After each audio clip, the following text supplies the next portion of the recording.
example we had seen of rise of USA and USSR in 1945 and the fall of Great Britain, which had created a bipolar international system.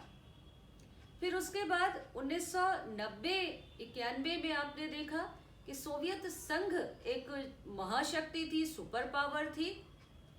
Cold war के दौरान Soviet संघ और America लगातार arms race में जुटे हुए थे. तो सोवियत संघ का पतन हुआ, फॉल हुआ, और उसका नतीजा क्या था? एक यूनिपोलर सिस्टम का निर्माण. अब अगर आप पिछले 10 वर्षों को एनालाइज करें तो आप पाते हैं कि इन 10 वर्षों में कहीं ना कहीं यूनिपोलर वर्ल्ड जो ऑर्डर था उसमें कमी आई. Why? Because economic power of America started shrinking. America की जो आर्थिक शक्ति थी उसमें कमी आई, और दूसरी ओर क्या हुआ? चीन की शक्ति में वृद्धि हुई. नतीजा क्या हुआ कि rise and fall of these states has impacted the international political structures.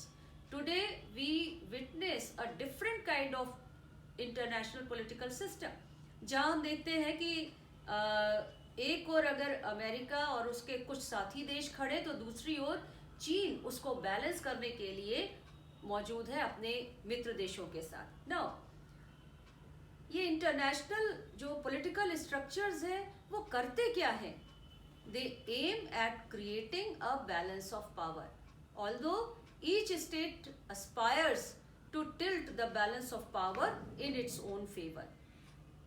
यही तो यथार्थवाद है ना, कि राज्य शक्ति को अपने पक्ष में करने की कोशिश करते. शक्ति का मतलब यहाँ पर बैलेंस ऑफ पावर को अपने पक्ष में करने की कोशिश करते. अमेरिका अपने पक्ष में करेगा तो चीन इसे अपने पक्ष में करने के लिए उसने तरह तरह की पॉलिसीज को अपनाई, चाहे वो बेल्ट एंड रोड इनिशिएटिव रहा हो, चाहे उसके द्वारा अपने एक्सपेंशन की पॉलिसी को अपनाया गया हो, चाहे उसके द्वारा अग्रेशन की पॉलिसी को अपनाया गया. अपने पड़ोसी देशों के साथ उसने जिसको कहते हैं सलामी टैक्टिक की, थोड़ा थोड़ा करके स्लाइस काटना अपने पड़ोसी राज्यों की टेरिटरी में से. आगे अगर हम देखें कि संतुलन को अपने पक्ष में करने की जो कोशिश है राज्यों की, और उसमें वो प्रयास करते करते सफल भी होते हैं और बैलेंस ऑफ पावर में चेंजेस भी आ जाते हैं. If there was a time when balance of power was in favour of America, now if we say this then we have some doubts also. और हमारे अंदर ये प्रश्न उठता है कि क्या अब ये ऐसा है, और has it changed and balance of power now is in favour of से China.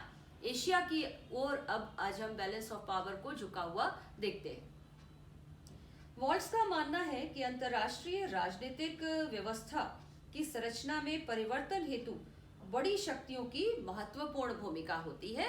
As we just saw कि कैसे बड़ी शक्तियां अंतर्राष्ट्रीय राजनीति का जो स्ट्रक्चर है उसको परिवर्तन करते रहते हैं. सेकेंड वर्ल्ड वॉर के बाद यूरोप के पतन ने अंतर्राष्ट्रीय राजनीतिक व्यवस्था के रूप में बदलाव ला दिया. अमेरिका और सोवियत संघ दो बड़ी शक्तियों के रूप में उभरे. तो ये सारी बातें जो हम लोगों ने की वो जाहिर करती है कि राष्ट्रों की जो उत्थान पतन है वो इंटरनेशनल पॉलिटिकल स्ट्रक्चर को प्रभावित करता है. और ये ज़रूर है कि वॉल्ट्स मानते हैं कि एक अराजक व्यवस्था में राष्ट्रों के बीच शक्ति संतुलन स्थापित हो सकता है, लेकिन ये कभी भी भंग हो सकता है और कभी भी युद्ध हो सकता है. Because we were talking about विकेंद्रित अराजक व्यवस्था, जिसमें हमने देखा था कि कोई सुपर या सुप्रा नेशनल स्ट्रक्चर नहीं है कि सभी राष्ट्रों के ऊपर एक कोई संस्था हो जो उन्हें कंट्रोल कर रही हो. ऐसी नहीं है. इसलिए जो बैलेंस ऑफ पावर है दैट इज वेरी फ्रेजाइल, और वो कभी भी भंग हो सकता है, कभी भी युद्ध हो सकता है.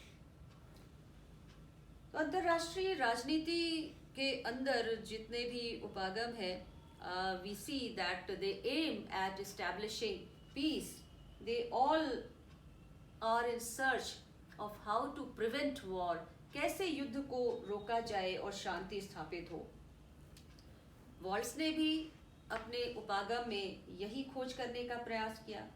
उनके विचार में बहुध्रुवी व्यवस्था की तुलना में द्विध्रुवी व्यवस्था में शांति और स्थिरता अधिक बनी रहती है, और एक ध्रुवी व्यवस्था में ये पूरी तरीके से समाप्त होने की संभावना रहती है, क्योंकि एक देश जो ज़्यादा शक्तिशाली है वो बाकी देशों पर अपनी इच्छा को लागू करने, उस पर आरोपित करने का प्रयास कर सकता है। तो आगे अगर हम यथार्थवादियों के साथ नव यथार्थवादियों की बात करें, तो यथार्थवादी यह भी मानते हैं कि विदेश नीति का निर्माण अंतर्राष्ट्रीय राजनीति की संरचना से प्रभावित होता है, जबकि नव यथार्थवादी अपने विश्लेषण में राज्य संचालन, कला और कूटनीति को कोई स्थान नहीं देते, जो उन्होंने पहले भी बात की थी कि they do not give any place to the rules of diplomacy, जैसा कि मॉर्गेंथो ने किया था, ऐसा उनके द्वारा नहीं किया जाता है, क्योंकि उनका क्या मानना है कि निर्णयकर्ताओं को निरंतर परिवर्तनशील अंतर्राष्ट्रीय राजनीतिक व्यवस्था के अंदर काम करना पड़ता है, because they do not want to give any rules because the international political system is always changing, और अगर पॉलिटिकल सिस्टम लगातार बदलता रहता है तो उन्हें किसी नियमों से बांधा नहीं जा सकता। इसलिए कूटनीति के जो राजनय के जो 9 नियम दिए थे मॉर्गेंथो ने स्टेट क्राफ्ट के लिए, राज्य के संचालन के लिए, विदेश नीति के संचालन के लिए, ऐसे कोई नियम नव यथार्थवादियों के द्वारा नहीं दिए जाते। उनका मानना है कि because things are always changing, और इसलिए इस परिवर्तनशील राजनीतिक जो व्यवस्था है, स्ट्रक्चर है, उसमें हम कोई नियम नहीं दे सकते। अब अगर आपने देखा कि हमने बार बार एक और शब्द का प्रयोग किया है, वो है व्यवस्था, अंतर्राष्ट्रीय राजनीतिक व्यवस्था। अंतर्राष्ट्रीय राजनीतिक व्यवस्था की जब हम बात कहते हैं तो हम देखते हैं कि इसके पहले कुछ ऐसे भी विचारक थे, मॉर्टन कैपलन थे या स्टैनली हॉफमैन थे, जिन्होंने सिस्टम एनालिसिस दिया था, जिन्होंने व्यवस्था मूलक विश्लेषण दिया है अंतर्राष्ट्रीय राजनीति में। अब जो केनेथ वॉल्स का नियो रियलिज्म है, जिसको हमने स्ट्रक्चरल रियलिज्म का भी नाम दिया, how does it differ from this system analysis, system approach? तो वॉल्स यह बात स्पष्ट करते हैं कि जो व्यवस्था विश्लेषण दिया गया था, वो जो अप्रोच था वो कोई सिद्धांत स्थापित नहीं करता। वे कहते हैं कि इसके द्वारा कोई सिद्धांत नहीं बनाया जाता है। क्यों? क्योंकि ये केवल व्यवस्था के विषय में बता देता है, उसको सिद्धांत के रूप में स्थापित नहीं करता, इसलिए इसको एक उपागम के रूप में नहीं देखा जा सकता। तो स्टैनली हॉफमैन और कैपलन के द्वारा और रिचर्ड रॉसक्रेंस ने जो व्यवस्था विश्लेषण दिया था, उसकी कोई भी जगह केनेथ वॉल्स के एनालिसिस में नहीं दिखाई देती है, क्योंकि वॉल्स व्यवस्था विश्लेषण को पर्याप्त नहीं मानते, क्योंकि ये उपागम अंतर्राष्ट्रीय व्यवस्था की केवल व्याख्या करता है, इट ओनली डिस्क्राइब्स, ये डिस्क्रिप्शन देता है, उसके संबंध में it does not establish any theory, किसी सिद्धांत का प्रतिपादन नहीं करता। ये अंतर्राष्ट्रीय व्यवहार की व्याख्या कर सकने वाले समुचित दृष्टिकोण को निरूपित नहीं करता। एक एडिक्वेट जो अप्रोच है अंतर्राष्ट्रीय व्यवहार को डिफाइन करने का, उसके बारे में ये नहीं बताता है। व्यवस्था विश्लेषण की इस कमी को दूर करने के लिए नव यथार्थवादी इस बात पर बल देते हैं कि अंतर्राष्ट्रीय व्यवस्था की संरचनात्मकता को जानना आवश्यक है। अंतर्राष्ट्रीय राजनीति में कौन सी संरचनाएं हैं, पॉलिटिकल सिस्टम कैसे काम कर रहा है, ये जानना जरूरी है। वे अंतर्राष्ट्रीय व्यवस्था की संरचना में ही अंतर्राष्ट्रीय राजनीति की व्याख्या करते हैं और मानते हैं कि संघर्ष तो होना ही है, और उसका कारण भी सेल्फिशनेस और लस्ट और greed for power, lust for power है। किंतु वे इसे ह्यूमन नेचर में ढूंढने की जगह, मानव स्वभाव में देखने की जगह कि मनुष्य की तरह, मनुष्य में हम इसको देखें, उसकी जगह वे क्या करते हैं? वे अंतरराष्ट्रीय व्यवस्था की संरचना में इसे देखते हैं. दे do not search for all these factors in human beings. लेकिन वो कहाँ देखते हैं? वो अंतरराष्ट्रीय व्यवस्था की संरचना में ही ये देखते हैं कि उसमें ही हम लस्ट फॉर पावर देखते हैं, हम सेल्फिशनेस को देखते हैं. और इस तरीके से उन्होंने जो यथार्थवादियों की आलोचना थी, यथार्थवादियों की आलोचना जो मोनोइज्म ऑफ पावर की थी, उसको वे कह सकते हैं कि दूर करने की कोशिश करते हैं. उनके ऊपर जो आरोप लगा था उसको वो दूर करते हैं, क्योंकि कहा गया था कि मानव व्यवहार में केवल लस्ट और सेल्फिशनेस नहीं है, बल्कि और भी बहुत सारे इमोशंस हैं. इसलिए नियो रियलिस्ट क्या करते हैं? लस्ट फॉर पावर को, सेल्फिशनेस को मानव व्यवहार से अलग अंतरराष्ट्रीय राजनीतिक व्यवस्था की संरचना में ढूंढने की कोशिश करते हैं. बिकॉज ये रियलिटी तो है ही कि युद्ध होंगे, they are unavoidable and they happen because of the selfishness, because of the lust for power by the states. इसके अलावा यथार्थवाद के दोनों रूपों में कुछ समानताएं भी हैं, कुछ असमानताएं आपने देखी तो कुछ समानताएं भी हैं.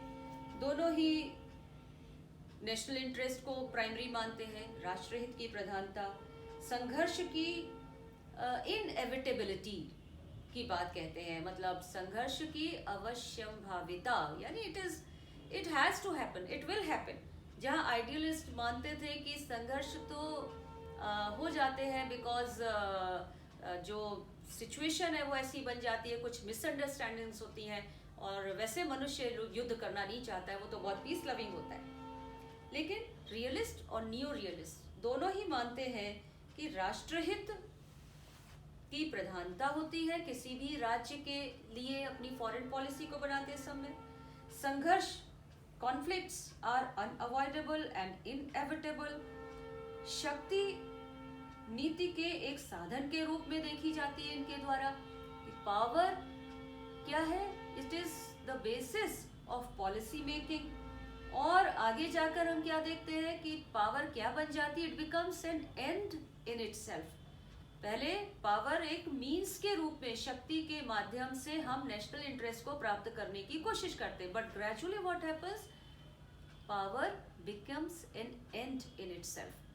हम साधन और साध्य में अंतर करना खत्म कर देते हैं, and through power we try to achieve more power. तो एंड भी पावर और मीन्स भी पावर बन जाता है.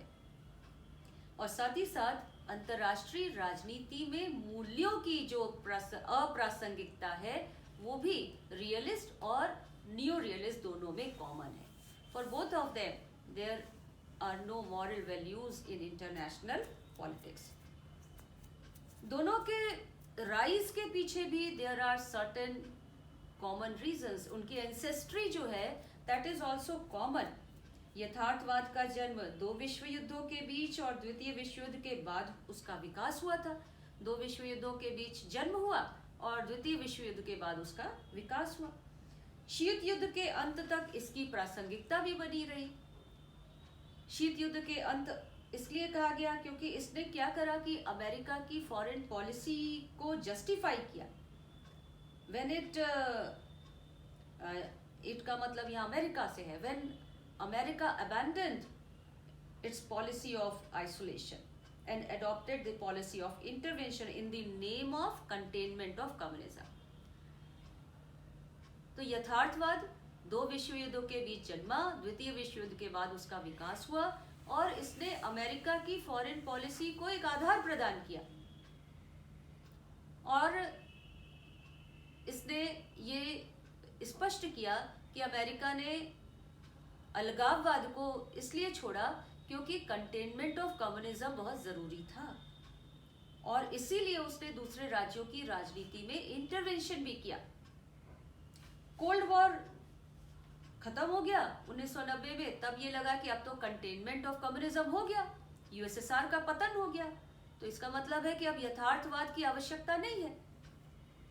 कंटेनमेंट ऑफ कम्युनिज्म के साथ, यूएसएसआर के पतन के साथ अब एंड ऑफ आइडियोलॉजी हो गया, विचारधारा का अंत हो गया।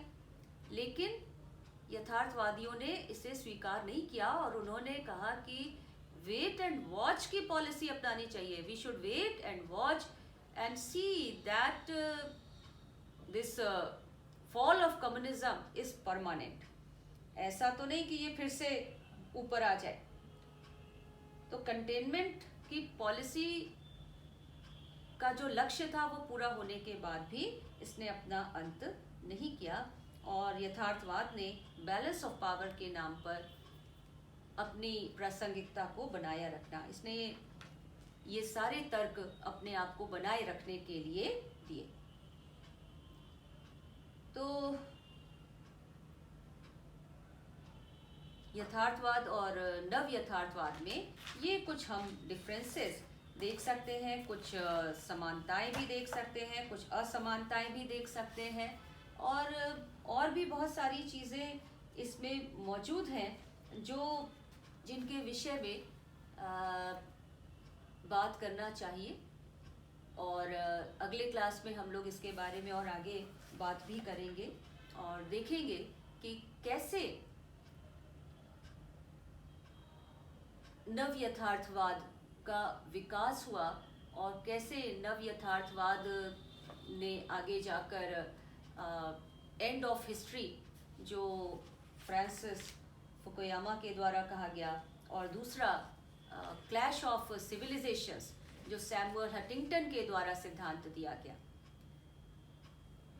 इन दोनों में कैसे नियो रियलिज्म मर्ज कर जाता है, आगे जाकर मिल जाता है। तो we will talk more about it.